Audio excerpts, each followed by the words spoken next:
Hello again. We're reading today from Murder in the Kollel, book by Melvyn Westreich. Chapter 23, Small Caliber. Just 3 miles north of the East Lansing city limits, the area was mostly gentrified rural. Well back from the blacktop roads, recently constructed, large, multi-storied homes sat cradled in expansive manicured lawns. The new owners had apparently purchased working or non-working farms and built their new homesteads in place of the old. The distance between the houses ranges from 100 yards to up to a quarter of a mile. The plots these homes sat on ranged from a couple of acres to over 30 or 40. The space between the brilliant green lawns was occupied by fallow fields, meadows, and pastures. Here and there you could see the remains of a crop of corn or where hay had been harvested in the past. Some of the homesteads had barns and stables for the well-groomed pleasure horses that nibbled grass in nearby meadows. Every half mile or so you would be surprised by an actual working farm. These were easily identified by the barns and outbuildings that were obviously in use, and the farm equipment parked around the buildings. The fields that surrounded these farms were either plowed, planted, or getting ready for harvest. They also did not have manicured lawns. The land was, like most of Michigan, undulating flat, with small creeks and streams that flowed towards the multiple lakes that dotted the surrounding countryside. The trees that lined the roads were interrupted only by farm tracks leading up into the field or the entrance roads to the homesteads. My navigation system announced that I had reached my destination, and at first I thought I had made a mistake. The nearest buildings were at least a quarter of a mile away, but then I noticed that about 100 yards from the road there was a small depression in the land surrounded by a copse of trees, and I caught a glimpse of the roof of some sort of a building. There was a small break in the trees, and I saw a dirt track that headed in the general direction of the depression. The track was overgrown with weeds, but vehicles had traveled on the road in the not-too-distant past. I wondered why I had not spotted any police vehicles and debated whether I should investigate on my own or wait for the cops. Considering that the text message had come through almost an hour before, I figured most likely they had already been there and gone. A false lead. That was probably it. If I was already here, I might as well take a look. The dirt track swung around wide around the distant trees and then down a small incline to wind up in the shade of the trees. Running in the bottom of the depression was a small stream, and next to it, on a small knoll, was an old stone foundation. The house that had been sitting on the foundation was long gone, and 3-inch saplings and tall weeds were sprouting between the rocks. 50 yards from where the house had been was a barn-like structure. It was oblong in shape, with a large double door on the narrow side facing the foundation. I estimated its size to be about 45 feet long on the long side and 30 on the short. It looked as if it had been painted around the time of the Great Depression, and the Michigan winters had turned most of the boards a dull gray in color. For all its age, the walls and the roofline were still ruler straight. One of the original settlers in the area had built a commendably sturdy barn, and in the last decade, some recent settler had applied new shingles. The track went right up to the large doors of the barn. I got out of my car and cautiously walked all around the building, keeping a distance of at least 10 yards between myself and the structure. Nothing unusual. Except for the front of the building, which was windowless, there were 2 filthy windows on each side. Looking through a dirty pane of glass, it was not hard to see the white 209 Chevy Malibu Impala sitting in the middle of the barn. This was not a false lead. Why weren't the police here with the whole CSI team? I tried the large front door, and the right side swung out on well-oiled hinges. The barn was musty and dark, with the only illumination coming from the light that forced its way through the grime coating of the windows. I allowed my eyes to get accustomed to the dim light and noticed there was a workbench that ran the length of the right side and cupboards and shelves on the left. The back wall had a collection of old machinery and just plain junk. I looked into the car and saw there was a pile of things laying on the back seat. The CSI teams would have to study this stuff, so I did not want to open the door or touch anything, but it was immediately obvious that these were the implements used to kill Rabbi Klein. I could make out lengths of thin nylon rope and a small block and tackle, the kind used on yachts to pull up sails. This probably was used to haul his body up into the hanging position. There was also a big plastic fastener, the kind used to hold cables and things. They were known as snap lock or zip ties, except this one was about 1/4 of an inch thick and almost 1.5 yards long. It could probably hold 2 substantial logs together. The small loop that had been the noose was cut, but I was sure it had only been severed after it had served its grisly purpose. The free end went through a 6-inch length of rigid plastic tubing, and the very end was doubled over and tied to itself to make a handhold. The device was ingenious. The noose created by the fastener could be slipped over the victim's head, and the rigid tube would be held in your left hand, and in your right hand, gripping the handhold, you could pull the noose closed. You did not need to be Arnold Schwarzenegger to use the device. As you pulled the fastener, it would ratchet down and choke the victim. Once the noose was in position, the perpetrator did not have to use any more strength because the fastener held itself in place. Diabolical. Under the stuff were 1, maybe 2 plastic sheets. Now I knew why we did not find a urine puddle in the house. Once the police analyzed these things, it wouldn't be long until we knew who the killer was. I pulled my phone out to call Slattery to let him know that what I had found when I heard, "I'll take that." I turned rapidly, expecting to be face to face with Mrs. Alice Weinstein. Instead, I saw a Rebbetzin client standing about 2 yards away, holding a small caliber pistol in a very professional 2-handed grip. The weapon was aimed towards my central body mass. Not good. Why did I allow people to convince me that my gut feeling was wrong? Never again.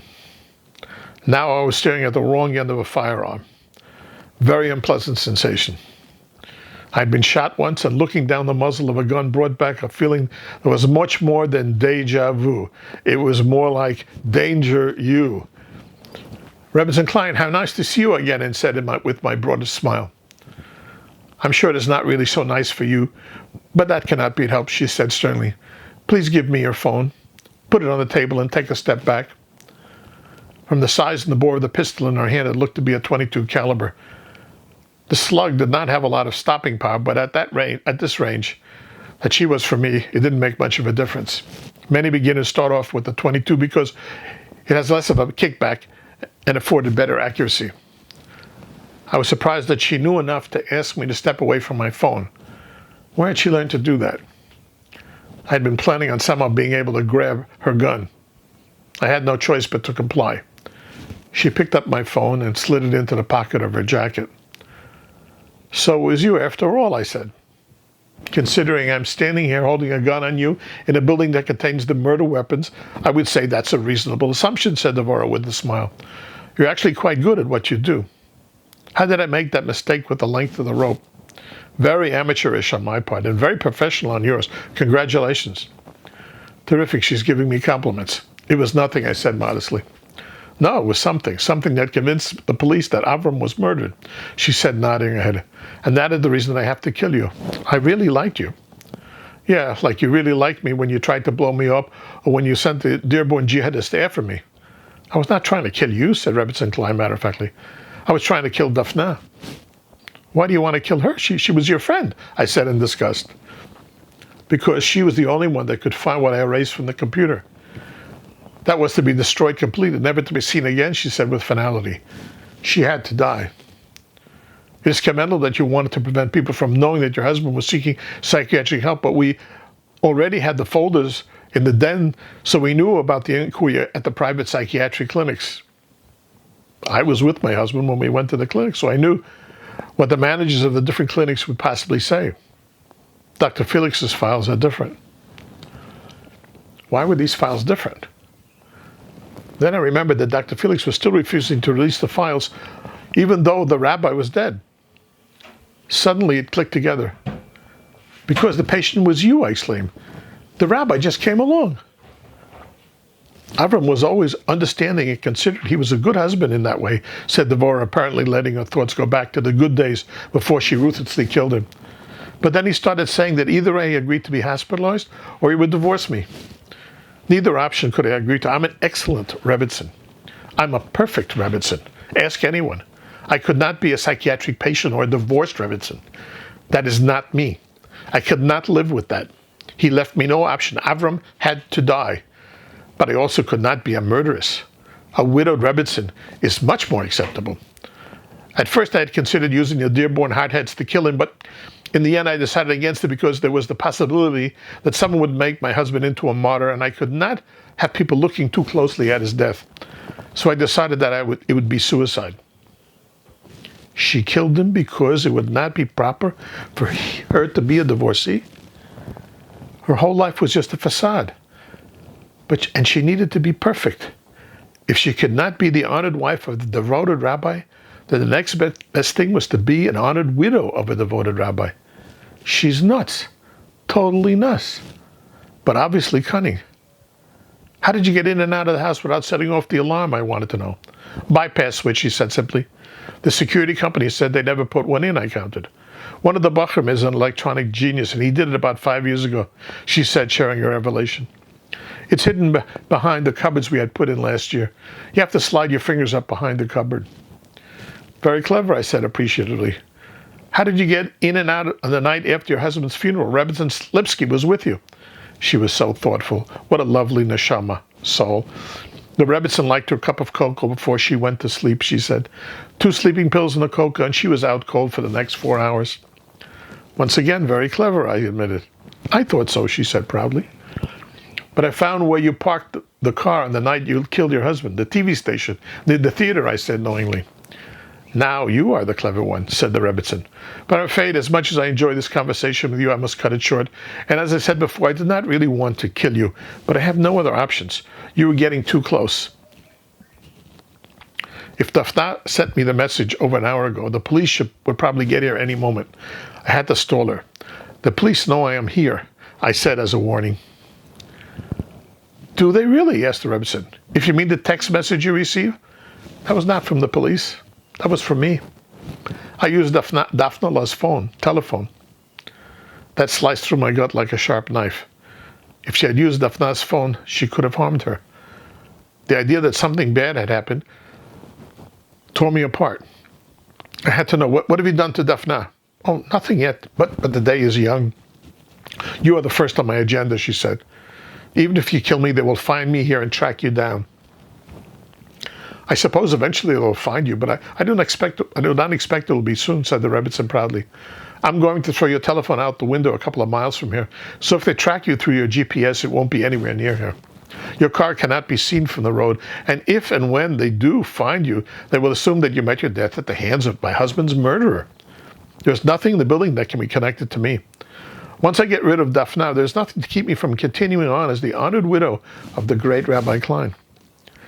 She paused for a moment and looked off into the distance. You know, I think I will establish a memorial fund in his name, and at the annual dinner, great rabbis will extol his memory.